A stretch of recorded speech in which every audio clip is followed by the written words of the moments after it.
Welcome to the slop farm. Enjoy the video. You start by preparing the essentials: clean filter, filled water tank, and preheated carafe so heat loss is minimized. Measure 18 g of coffee and grind to a medium coarse texture. This yields balanced extraction. Pour 300 ml of filtered water into the reservoir. Use 195-205 degrees if your kettle has a thermometer.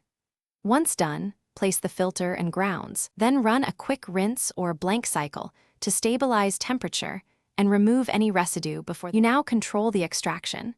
Add the grounds and level the bed to ensure even water distribution. If the model uses a pour start, wet the grounds for a 30-45 second bloom so trapped CO2 releases and flavors open. Then continue a steady pour or engage the machine's brew cycle. Maintain consistent flow to avoid channeling. Aim for a total contact time of 3 to 4 minutes. This balances acidity and body.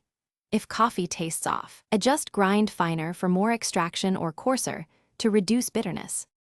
You finish by stopping the brew and giving the carafe a gentle stir to homogenize strength, then serve into warmed cups to retain aroma.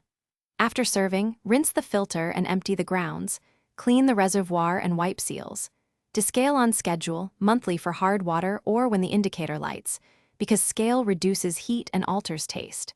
If the coffee is weak, increase dose or grind finer. If bitter, coarsen the grind or shorten brew time. This single tweak usually fixes extraction issues. Thanks for watching. Consider subscribing if we helped you today.